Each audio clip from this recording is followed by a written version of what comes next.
Hello everybody and welcome to the Two Northies podcast. I am joined by my good friend Timmy Long.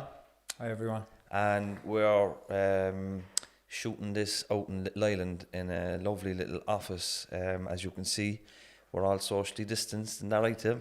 Yeah. But we got a beautiful office space. Do you want to tell us a little bit about that, Tim? How that came about? A lady by the name of Sharon contacted us there through a post up on Twitter saying that we needed somewhere with a bit of space to be able to do a podcast because the actual shed isn't big enough. And Sharon contacted us and she offered us this space, which is perfect. You know, everybody's 2 meters apart and it's working perfectly. It's Media Life. Media Life, yeah. Media Life is the name of our company. We just want to just give her a shout out and say thanks to Sharon. Exactly. And we're hoping to do the podcast here for as long as we need to, you know, and get back to the shed then. There's a bit back to our roots in the north side. But for now, we're down in Little Island, stranded, and but thanks a million to Sharon and everybody else at Media Life. But look, we'll horse into it. This week we have a great guest, Churchfield man, by the name of Seamus Kelly. Seamus has written a book, and there's a movie in the pipeline. And I won't introduce Seamus any further. He can do that himself. How are you keeping, Seamus? I'm very well, lads. First thing I want to say is it's an honour for me to be brought down here and given this chance. There is not too many people like yourselves willing to hear what we've got to say and put it out there because it needs to be said. It is one of the things in life that deals with memories and problems is talking, whether it's on television, on radio, or to friends. It needs to be done. A person can't go through life holding all this back because it filters down to the generations and the people don't even realise what way they're acting. Yeah, so it's good to talk, and there's therapeutic value in that, and helping yourself and helping us, but also helping other generations. So do you want to, we'll bring it back right to the start. Who are you, where are you from, and what was the crack for you as a child? My name is Seamus Kelly. I was born 27th of the 10th, 1962 in 13 Churchfield Gardens. I was born upstairs in the bedroom. I was brought down and put into a chest of drawers beside the fire. These are the stories that my family told me. The doctor came to the door and he was ran. Right, we just had to get rid of Seamus' squeaky chair there. So we just cut out all the their teething problems. If Rowan stays quiet now on that chair, we'll be laughing. But look, Seamus, you were born in Churchfield Gardens, in front of the fire. You put into a chest of drawers. I was put into the chest of drawers and given a bottle. The stories I was told, but I don't remember much about growing up. I don't think many people do. But my life as a child came to a sudden halt when I was put into Churchfield School. Was there many in your family, Seamus? There was my mum, my dad, 4 sisters and 2 brothers. Okay. And my father was in the industrial schools. Okay. And this is Churchfield before there was any Knocknaheeny, Knocknaheeny or anything there like that. Yeah, you were the edge of the city, like. Yeah, we were. And you went into Churchfield School, primary school? Yeah, I never liked it from day one. There was about 8 or 9 kids inside in the class. It took a while to settle down. The other kids were getting on better than I was. I found it very hard to rest in a chair when the teacher was writing sums up on the blackboard. I couldn't make them out. I couldn't decide between letters or numbers. I just couldn't do it. Looking back now, the reason that was happening was because I was diagnosed with ADHD and dyslexia from that age. But back in those days, that wasn't common. Nobody knew about it. Well, that's what they're telling us, that it wasn't known back in them days. So we were labelled as mentally retarded spastics. That's the name I was given because I had ADHD. The language is shocking, isn't it? And it was 2 top psychiatrists that worked in Lota that diagnosed me with them. I do remember going down there a few times to see men in white coats where I was accompanied by the probation service. As I said, I remember being out in the terrace playing with kids, and I got sick of seeing kids eating dirt. It was nobody's fault. The north side was a poor area. So I don't know how or where, but I started going in and out of town, stealing food, money, chocolate, sweets, especially the fags and lighters. Like your fag. Oh, jeez, I love me fags. And I was bringing them back, and I was just giving them to people. Can you tell us a little bit about the conditions of Churchill at the time? They were corporation houses. The people, you couldn't buy people like this. They were neighbours. God doesn't make people like that anymore. They all watched out. I often noticed, because I knew that I was different. I always knew that I was different when I was small. I started listening and paying attention to what was really going on. When the kids were playing, I was playing along, but I was watching everything that was going on in that terrace. If there was a door opened or closed, I'd be into it. If there was a car in the terrace, it was just automatic, I don't know. And I kept this up for months, and I started getting caught and brought to the guard station. I was given beatings, you wouldn't believe it. And I was being charged and brought to court, and the guards were calling to the door. At one stage, I thought there was a fucking extension out the back. And they couldn't do anything because of my age. No. What age were you back then? I can't remember, because I remember giving my date of birth as the 27th of the 10th, 1962. And the reason I can remember that was because it was the guards. Every time I got caught as a child, I'd sign with an X, right? And they got fed up of that, so the guards taught me how to write my name, my address, and my date of birth. And that's how I know I always gave the right date of birth. So I was eventually handed over to the probation service here in Cork. They were called the welfare service at the time. And I didn't care. I literally didn't care who they put me in, or who put in charge of me, or where they put me. I had no sense of fear. And as I'm going along, you'll understand, I had no fear of anybody, guards, beatings. So things got out of hand in relation to me getting out of control. I never harmed anyone, but I did do a lot of things in my life. But as I got worse, the situation with the guards, the probation service, the courts, they were all going crazy because I was getting away with what I was getting away with, and there was no homes or any place to take me. So they eventually found an assessment centre in Finglas, St. Michael's, and I was sent up there 5 times. What was St. Michael's like?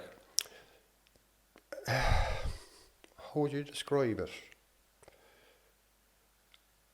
The detention, would it You be can't move from this building Yeah. You know, there was it was a big, huge building with 30 or 40 rooms. You were locked in at all times. But I soon got used to it. And I was going up and down to Cork, and I was being kept away with my parents. And they eventually left me out again. So I went back to the only thing I could do, because when they got me back into school, I was in Churchville School, and the beatings got worse. Every single day I was there, the teacher drew blood out of me. I was slapped off tables. Tables were slapped off of me. I was hopped off of doors and everything. And he was a very tall, thin teacher with glasses. And he used to walk around with a cane, well, about that size. And you'd see him tapping young fellas, just that, and lashing her off the table. But I do remember one day, I was inside in the class, and somewhere in my head, I had a figure of money. I know how to make up money. And the teacher put a sum up in the blackboard, and he says, Kelly, 2 18s. Now, this in 18 and 18, there was a line and there was an X beside it, so you have to subtract and all that. Yeah. And I said out loud, well, 2 20s is 40, and take 4 out of that. There's your answer. And he stood back and he brought the cane. I mean, this was a big man and I was a child on a table. And he went back and he brought it right across there. He says, I don't like it when pricks like you, he says, are smarter than me. You'll do that the proper way, you'll subtract and you'll do all that. I says, I don't know how to do it. And the beatings never stopped. My mother came down to the school, my father came down to the school, and they got nowhere. I got to a stage that when I went into the class and the teacher was beating me and we were left out for a break, you get a white bun and a glass of milk. And then I had the problem of all the young fellas that were in there doing what the teacher was doing. So I put a stop to it. I grabbed one child the same age as myself. He was trying to take my milk and my bun, and I just put him up against the wall. I said, you're not a teacher. I said, I'll kill you. No, I was only a child. I didn't mean what I said. Yeah. And I left word and I kind of shouted to any other kids, and if he try this again, and I'll crucify ye. You're not teachers. I'm putting up with enough of shit like that off of him. I don't need ye. I need ye to be my friends. Fuck off, we're not going to be your friends. They were all the teachers' pets. So the probation service then got heavily involved, and they started bringing me up and down to Lota to be assessed by psychiatrists, men in white coats. For the people that don't know what Lota is, a lot of people not from Cork watch the podcast. Lota is a school down in just below Silver Springs for mentally retarded children of all states and ages. They live there. And I remember seeing this man in white coat 3 or 4 times. I didn't give him any information because I didn't have any information, but I didn't know at the time that there was reports ordered by the courts. That's why kids were being brought up and down to be down there and assessed and brought back to the courts. But at the time I didn't know, but looking back now, we know what the religious orders and the industrial schools done. We fucking know what they done. But there is a more darker, sinister story, and it's in this book. And I name and I shame probation officers, social workers, welfare officers, teachers from Churchville School. I've named and shamed psychiatrists in Lota, and I've explained what the courts and how the judges were involved in this. These reports that were being sent back to the courts, there was always a note up on top, and I've got documents there to prove it if you need to see them. Yeah. And on that note it said not to be read out in open court. Looking back at it, I didn't take much notice, but now looking back at it, what the court did was took the rights of the parents and the child of the law away from them. because the parents, I've witnessed it, I've stood there, I've been part of it. The parents were standing there and they knew that their child was going to an industrial school and they thought it was for either stealing or not going to school. What parents didn't know was that the judge was reading reports that both parents were out 7 nights a week, both parents were out 7 days a week, their kids were outside feeding them or feeding themselves, and that gave the courts an excuse to remove children because they weren't being looked after. The parents in the court didn't know about these reports. It went on and it went on, and they made report after report after report about me that were not true. RTE made a documentary in 1973 or 4 about me, and it made me out to be a monster that I never was. How old were you when all this was going on? I don't know, because like I could sit here and say, Like, were you still in primary school? No, I was gone out of there. Gone out of I ran out of primary, there so because of the beatings. I couldn't take the beatings anymore. People are always saying to me, but what age were you? I could easily look back and say that I was this age and that age. But that would be cheating in my eyes. I can't remember, because when I gave my date of birth, the probation service then came along and forged all my documents, making me 3 years older, and I thought I was that. Because, as I said, we know that there was people and groups of people on the outside rounding up kids, bringing to Lota, and I witnessed it with the reports, and they were all false reports. And there was innocent kids taken and put into the industrial schools. And what's the motivation to forge the reports to get people admitted? I could sit here and lie, but I'm not going to. I don't know. I don't know why my probation officer forged my documents, making me 3 years older. All I can say to you is that the day he forged them documents, he was writing to Ferry House in Clonmel. Now, in relation to the forgery, I approached the probation service in Dublin and I demanded a meeting. And I went up to them. I can barely read and write. And for me to sit down in meetings, people make a fool out of me, you know. So I had to get a little bit crabbit. There's an old saying, you can't beat the law, but you can bend it and warp it and buy it to get what you want. And that's the way it is. So I started studying all their rules and regulations, and that's how I use myself to get the better of them. I sat down with this guy in an office in Dublin, and he was a lamb. They must have just taken him out of college, thrown a suit on him and sat him down with me, because I was explaining, and all he was saying was, it was an accident when this was done. So I said, it wasn't an accident, and I says, I'm going to prove to you now, beyond any shadow of a doubt, that this was done deliberately.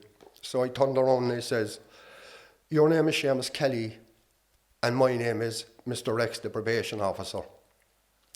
And I said, when the court hands you over to the probation service, it is their job to look after you, to try and help you in any way they can. That's what they're trained to do. That's what they're paid to do. But they went beyond that. My probation officer, as I said, started forging documents. And as I was getting my files back, I got documents that I shouldn't have gotten. I was in St. Lawrence's School, and when I got out of there in 1975, I came back to Cork, uneducated.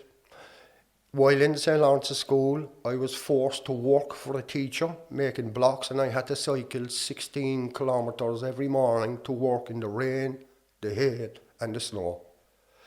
I was there for months, and I never saw a penny. And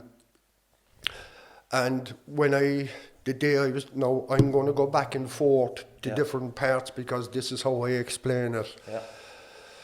I remember being out in the yard in St. Lawrence's, and one of the brothers called me and he says, Kelly, come here. He says, go up and get your stuff, you're going home and you're not coming back.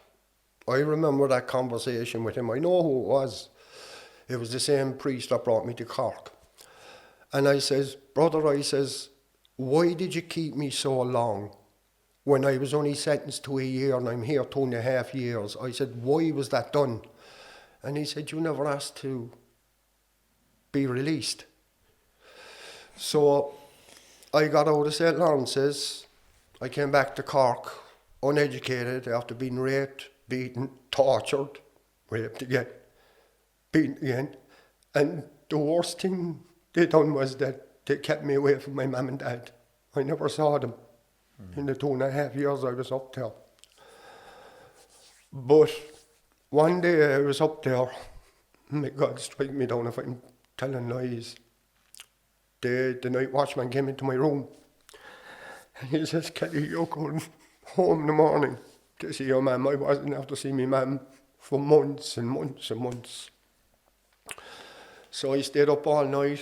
I went into every fella's room and took every one of their fags, and I smoked every one of them inside the toilet. I couldn't sleep. My mum. So I got up at 6 o'clock, came down to the kitchen. I got one slice of bread, glass of milk. I was thrown into a car with a priest and 2 nuns. And they said prayers and all that stuff before we went to Cork. It was a long journey. We had nothing to eat.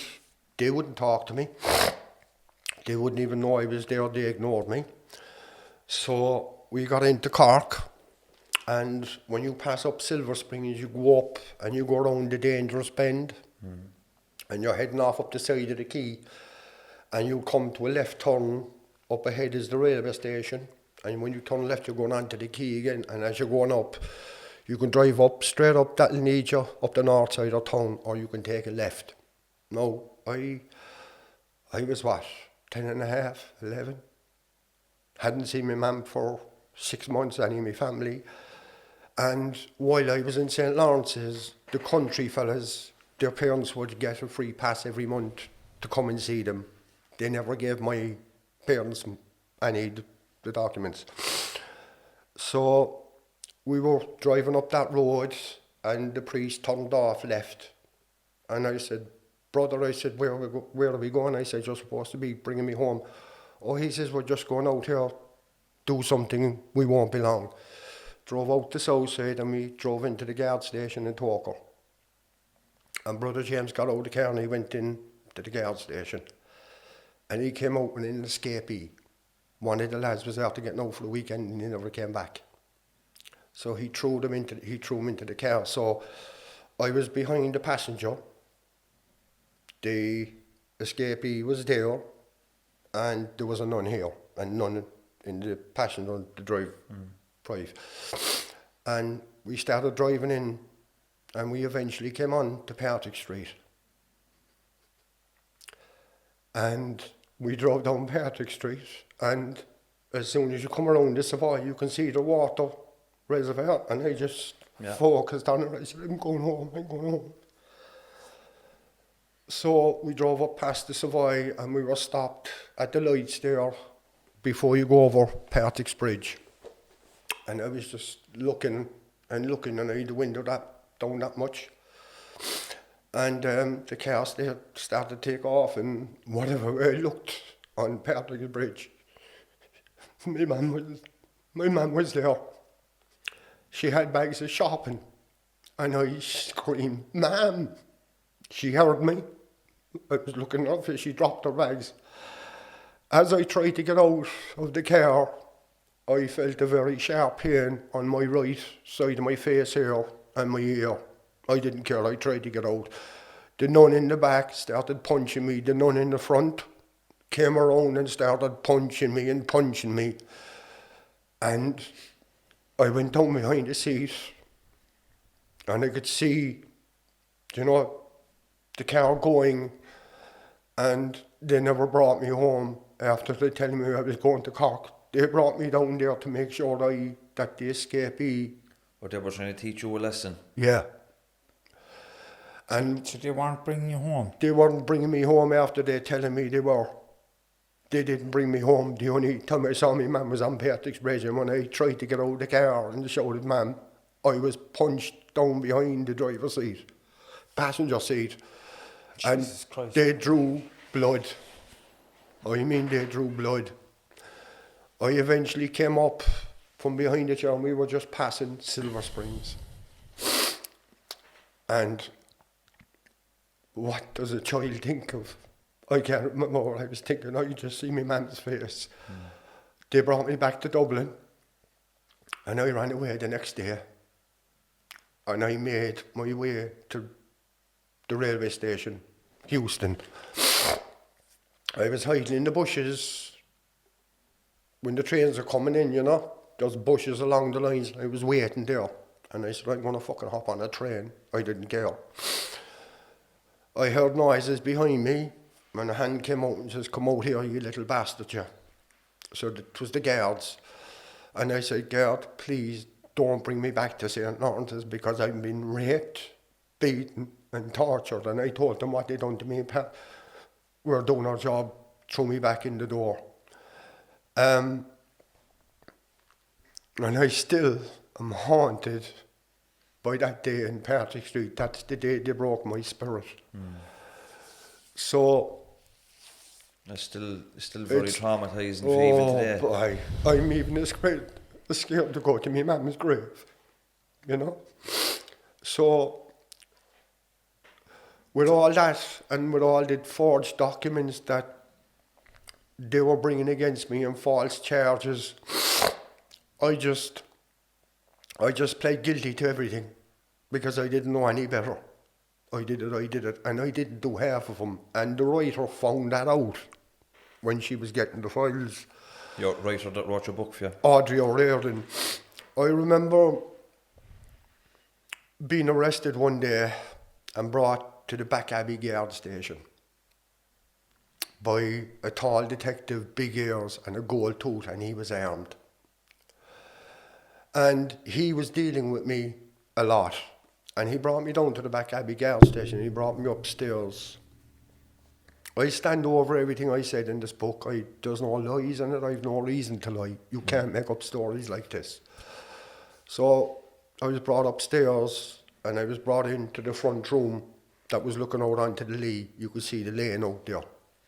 And as I walked in, there was a table, small table, but there was metal shelving going down the floor towards the window. And I looked up on it, and I saw a gun. I thought it was real. So I turned around to the guy and I said, "Is that a real gun?" And he started acting stupid. He says, yeah. I says, "Can I have a look of it?" And he took the gun off. I was, 11? And he took the gun off, and he put the gun into my hand. I thought it was fucking brilliant. But looking back, now I can see why he was doing this. I sat down in the chair, and he turned around to me, and this is the actual conversation that went on. He says, "Seamus," he says, "you know now that the courts can't send you away. There's no homes or anything like that would take you. So he says, would you do me a favour?" He says, and he says, "Would you take a few charges into TIC, which was taken into consideration?" And he says, "They're for the old crimes," he says, "and I look good in my boss's eyes."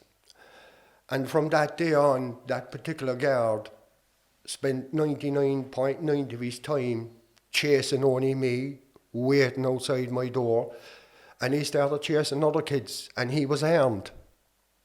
And at the time, you don't really think of it, but there was a lot of children that he threw into the patrol car, frightening them, "What your brother's doing to now? Where are they now?" That's what he was like. And when I got out of Lawrence's, I actually think I know that card. yeah, Actually, he was 'cause I armed. would have heard him, and I would have heard of him in my own. Like he was an grandmother's armed house. detective, and he spent most of his time chasing down children. I seen him. I was part of that thing. So when I got out of Lawrence's, and all the memories were coming back to me. I said to myself, I don't want to do this anymore. I said, I want to have some sort of life. I was uneducated. While I was in the St. Lawrence's school, I was being forced to cycle 16 kilometres for work that I never saw pay. The amount of beatings that I got in the school, I didn't want to go back. So I said to myself, I'm going to stay out of trouble. And there are reports there from social workers, welfare officers, where it states that Seamus is out of trouble. I don't go in town anymore. But I got a job in the play scheme in the Procol Hall.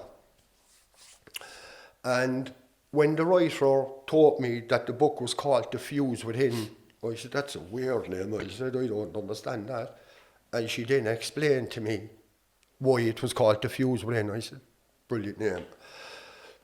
So I was down in the play scheme for a couple of days, and I was helping with the smaller kids because I got on with them.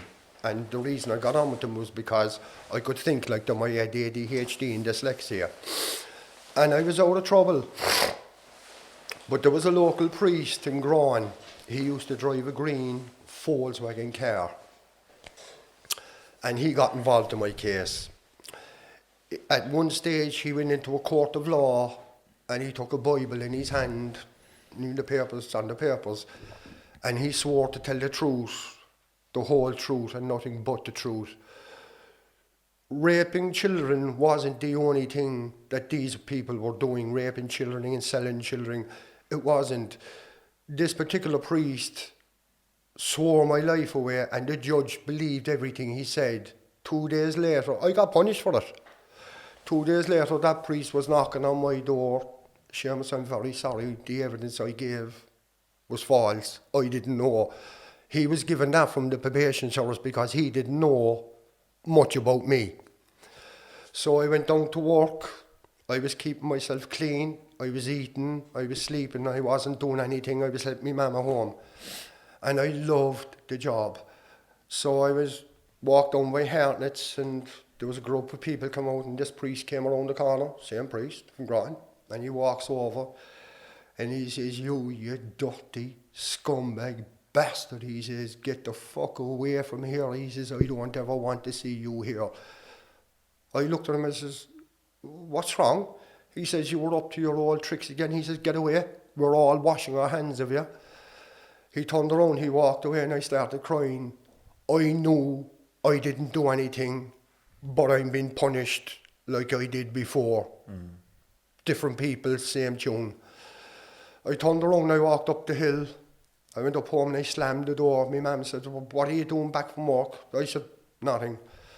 I went upstairs, I had a fag on the bed, I cried myself to sleep.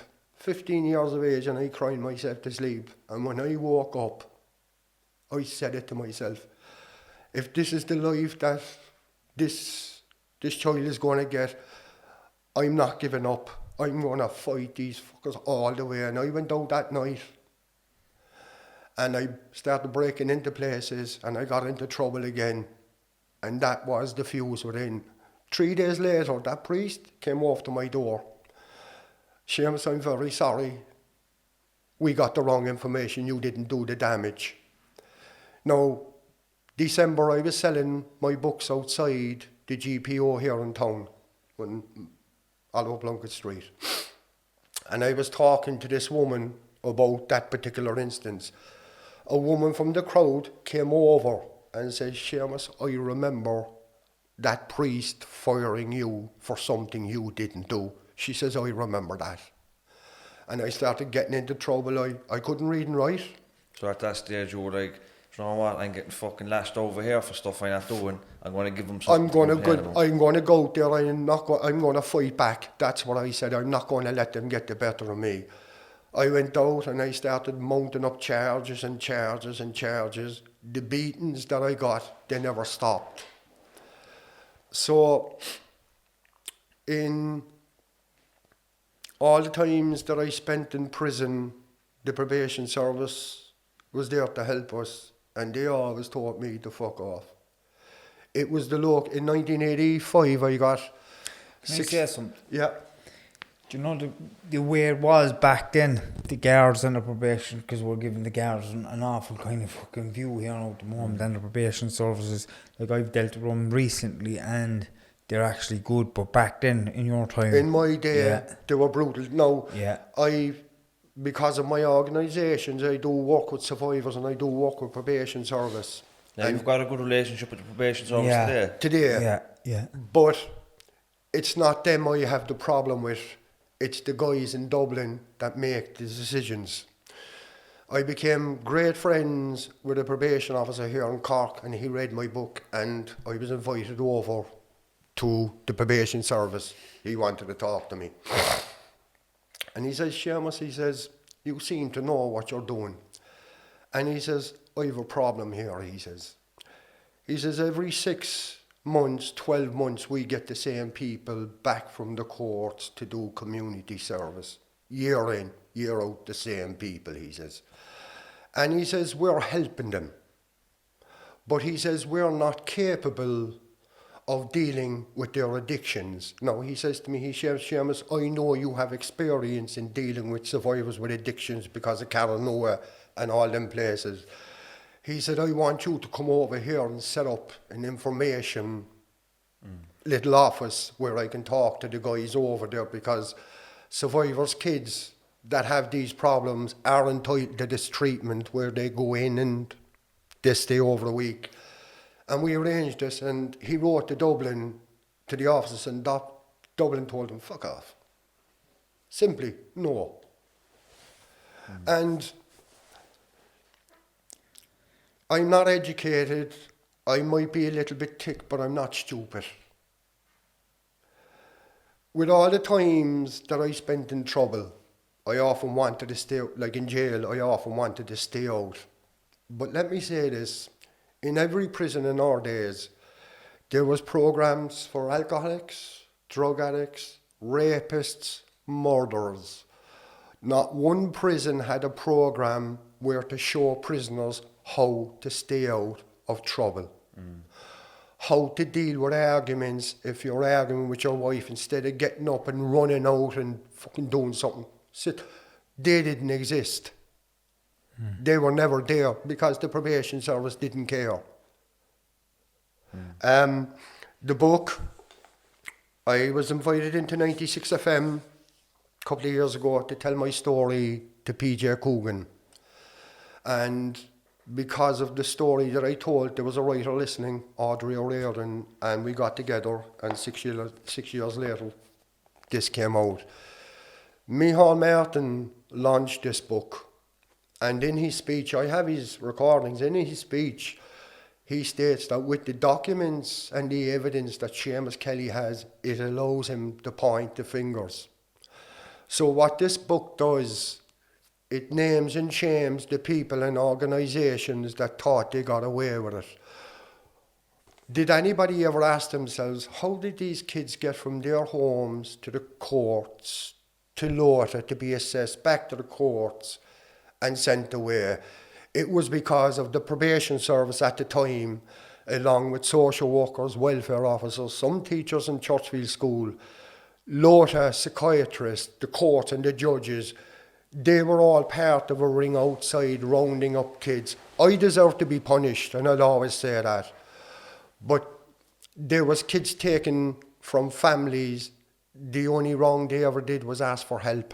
We did a traveller lady on the podcast last week. She was speaking about the cruelty man coming and rounding them up. I know the cruelty man in Churchfield. Yeah. I've seen him. He was like, in Churchfield School, there was the teachers, there was the principal. The school inspector in Churchfield School, he was our cruelty man. If somebody's father died in the terrace, within 48 hours you would have a group of people who are important people, educated from organisations, up trying to take the kids because the parents can't, the father died, and it was so bad then. When did that kind of carry on stop from taking kids away from their parents and stuff like that? I'd say probably around the 80s. 'Cause I remember the Has it school- really stopped? I've gone around selling my book door to door, and I've talked with people that have asked for help and their kids were taken. Today. Yeah. It's crazy. The book, I was up and drawn before Christmas. There was 1,000 copies printed, and there is 930 books gone. I've sold 300 up around drawn in the last couple of weeks. There'll never be a book like it. I'll stand over it. I've named and shamed them. I don't care. Yeah. Can people get their hands on it? It's not sold in shops because if I went into Waterstones and they'd be looking at 20 to 25 euro, and this book wasn't being done for money. This book for me was being done out of revenge because of what the probation and all them people done and got away with it. It is time for them to be named and shamed and come forward and to be punished for what they did. And what about you on a personal level, Seamus? Have you kind of learned to get on with your life? No. No, you're still kind of stuck in that. I'm stuck. I still can barely read and write, but I'm streetwise. And with all the experts that they had checking me out, there was one psychiatrist in Lorta on a Monday. He sent a letter to the court. This child is mentally retarded, is spastic. The following week, the same psychiatrist, a letter to the court, he's cured. They were all given different opinions, but none of them were right. They said, my probation officer said that I'll never settle down, I'll be in and out of jail all my life, I'll be a scumbag, drugs, everything. In 1983, I married a woman from the south side, and she was an angel that God specially made for me, because it was her that taught me about life. For a kidney, Cock Prison, he was another great man. They started talking to me, not as an animal, not as a monster, but as a human being. I'd be lost without my wife, my kids, my grandkids. You're still together, obviously. 38 years, we've had our ups and downs. Yeah. That's fantastic. Yeah. I can relate to that. If I was given a chance, I won't lie about anything because it's not right. It's just, if God stood there and said, Seamus, I'm going to give you a chance to change your life, go back, and none of this happened, I wouldn't take it, because I wouldn't have met my wife. And we always say that, like, as bad as things were, you know, being in addiction and being in and out of prison and treatment centres and homelessness and all these things, you wouldn't go back and change it, because it kind of makes you who you are today. And you've said a couple of times now that you're uneducated and you mightn't be smart, but I actually see a very intelligent man before me. It takes a lot to come through that and come out the other side of it. It takes a lot of smarts to navigate your way through all that violence and all that madness, you know. So give yourself some credit there as well. Well, like all the smarts out from books, and a lot of people that have the smarts from the books let you down in your life. You know, they did. I just came through life hating everybody because of what they were doing. If there was something done in the neighbourhood and I wasn't there, my name would be mentioned. In 1973, I got up onto the market roof, the Lacey house. I was fully intending breaking in there to get food to bring it back to the north. They charged me with 48 chickens after it. I fell off the roof, and when I hit the floor, I was dead. My lungs collapsed, half my chin was missing, blood coming out of my ears. And it was my own fault for being up there. I can't blame anyone. I was rushed to St. Finbarr's Hospital, where I was put into a coma for a week. My family came up. I can't remember any of this because I was in a coma. My family came up, my sister argued with the hospital staff. He's 11 years of age, he's in a coma. Why is there fucking handcuffs on his legs and on his ankles and a girl standing outside the door? Jesus. I was up there for a week. I was transferred to Sarsfield's Court. No, I was in bits I couldn't walk or anything. And I was down there for a few months, and I got out, and within 2 days of my getting out, there was girls at the door handing me charges. And one of the charges that on the 24th of January 1974, I was charged with breaking into St. Francis School in North Main Street. I was in the hospital recovering. I didn't do this. Anything done in the north side, I should blame Kelly. I lost my job, I lost my career because of a priest convicting me of doing something I didn't do. What about them? Let's forget about the industrial schools. Let's go after these people, because without these people, the probation, the courts, the industrial schools couldn't have children because they were going in and out. It's a whole system. It's a whole system that is rotten. And so how, like, you know, you have all these traumatic experiences that obviously still affect you today. But how do you deal with them on a daily basis? Do you have nightmares, flashbacks? Have you any? I don't have nightmares. I don't have flashbacks. But every now and then I'll hear a sound. I'll hear a voice that'll bring me back. Caranoa sent 5 of us back to learn how to read and write. I went back to school. And it was in the Life Centre out by the park there. Who were Caranoa?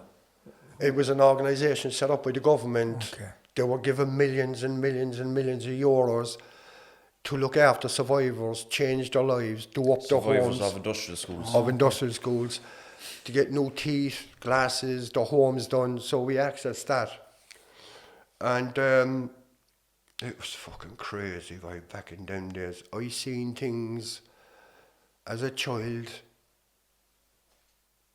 I seen things done to kids only Nazis would do. And I've read, because we only started talking, we only met each other the other day. That's all so for the first time. I've skimmed through the book, the first few chapters of it, and some of it is very graphic, you know. Some of it is very sad, what was happening to the children in the industrial schools. It wasn't just me. I'm speaking for a load of kids. Exactly, and Catherine last week speaking on behalf of the girls in the laundries and all that. It was crazy, it's unbelievable, you know. But you know, let's say if people wanted to read the book, can they get it at all? There's we got 1,000 books left, printed. There's only about 60, 70 books left.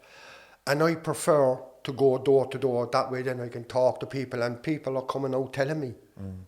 What if we throw a phone number or an email at the end of the description? What I would like to do is, I'd like to keep it the way I'm going. What I'll do with your permission is, I'll give out my phone number.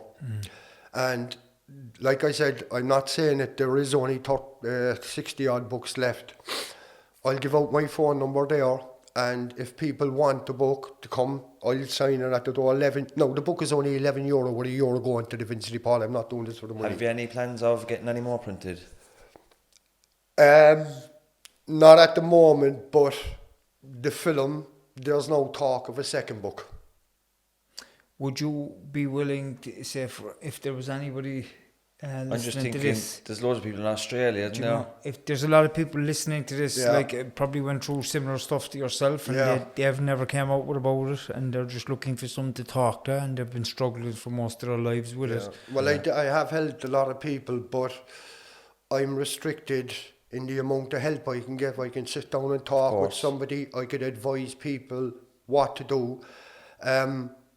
And if necessary, the Catholic Church set up an organisation a couple of years ago towards healing.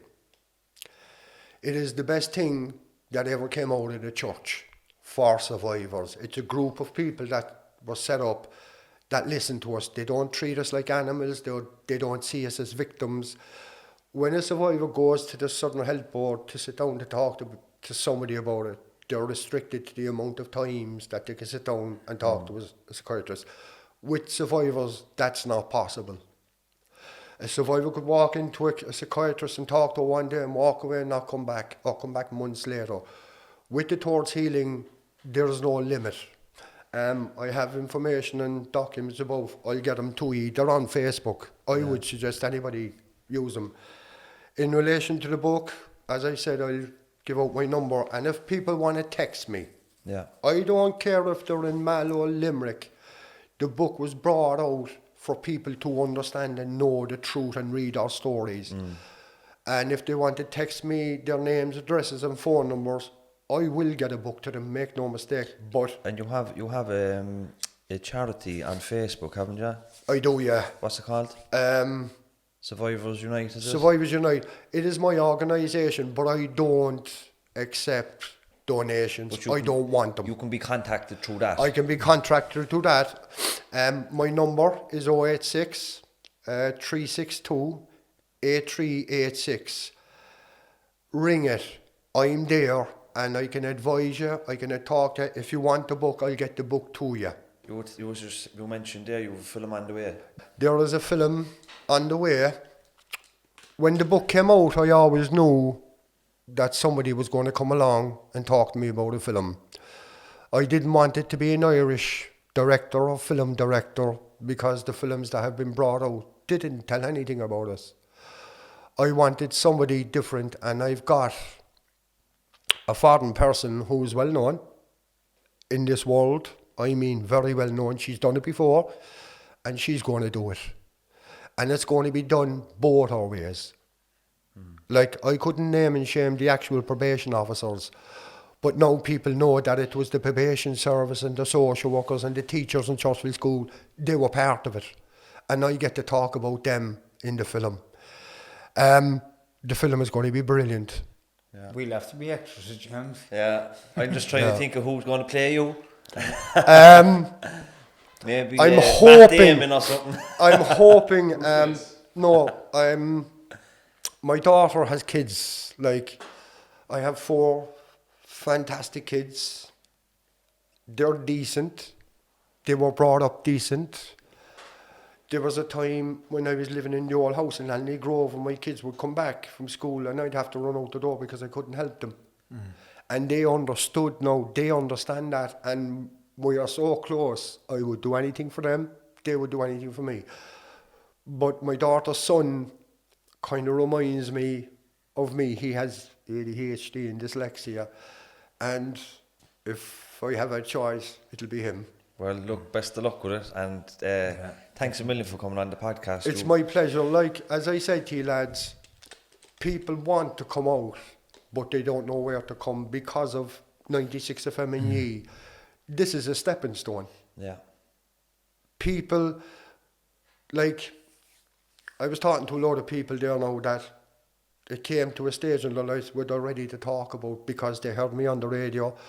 I play with a band inside in town. I play the spoons, but I don't take any money there. And I enjoy it for 2 reasons. One, because elderly survivors would see me playing the spoons and they'd smile. They get happy memories of their days in the pub or in the house, and they come over and they talk to me and it cheers them up, and that makes me fucking happy. They tried to sit me down with psychiatrists and I ran away. The one thing I find that helps me is that when I can help somebody that doesn't know how to help themselves or they're being blocked and I see them smiling, I'm happy. You know what, Seamus, I must give you some massive amount of credit, like, to be able to sit here after what you're after going through in your own life as a young child, and, you know, there's a lot of talk about survivors and victims. Like, you are a survivor. I am a survivor, yeah. You know, you didn't sit down, you came out with your story and you spoke about it, and I just want to listen, you know, without getting emotional about it now myself. I just want to give you a lot of credit, and I'm sure James is the same. Well, as I said, lads, there's no I in team. Exactly.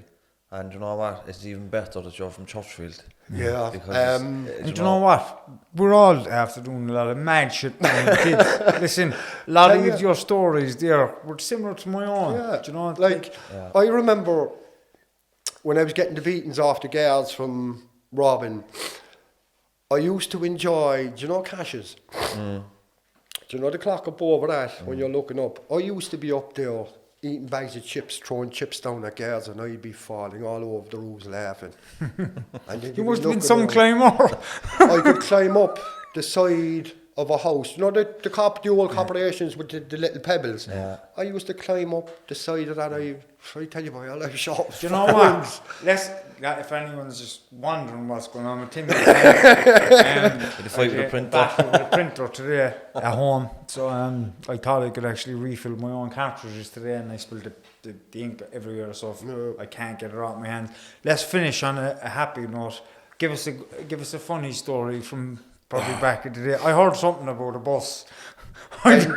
There was a bus, there was a train, and I came that close to taking a helicopter. I'm not joking. I was inside in town one day. The old buses where the gales are up here, you know. Number 2 used to stop just below the Savoy, and the bus was full of old people. I said, fuck this. I hopped on the bus, threw on a hat, started the bus up and drove all the way up the north side with people on it. I got up to the top of Churchville, and as you're coming around to come down Churchville Hill, one of my neighbours, she was on 96 FM, and she confirmed that she was there to getting all dolled up to go in town, so she was running up the road, and of course, like, the doors open, she looked, she says, fuck off, and she walked away. I took a train from Houston, or from the railway station in Cork. I jumped on, started pushing buttons, the train started moving, I jumped off. But I think the maddest thing that I done in my life was, I was walking down Shannon Street one day, and there was a few of the lads down the end at the crossroads there, you know. And I was walking down anyway. We were out getting a load of new clothes out of Queen's Hall Castle. But they were all arguing, and they were pointing up at the fish. The fucking fish is gold, it's not, it's only a fish. And I said, lads, relax, I'll find out. I went into the church, climbed all the way up, and I started hitting the fish on the tail. Up the top of Shannon Street, came back down, lads, it's gold. Jesus Christ. Do you get the bottle to go up that high? I don't think I had no yeah, fear of, I could, at that age, I could get up on the roof. Did you climb up on the outside of it? The outside of the church? No, on the inside. From there's the a ways inside. up, there's tunnels and everything up. But once you get up onto the gold thing, then there was a rope. I pulled that up. I had no fear. Yeah. But I nearly took a helicopter. I was mad. Yeah. Your book is out. Your movie's going to be out. If people want to contact you, they can get you on Survivors Unite on Facebook. 086 362 8386. That's my number. Text me your name and address, and I'll get the book to you. That's what I do. Brilliant. And they can also be contacted through our social medias. So the two Norries, Facebook, Instagram, and myself and Timmy are on Twitter. And look, thanks to everybody for watching and supporting us since June, since we're going. 2021 is going to be a big year for me, Timmy, and the podcast. And we hope that you'll be by our side through the whole lot of it. So look, we'll see you again next Saturday mornings. Good luck. Thanks for having me on, lads. I really appreciate it. Good man.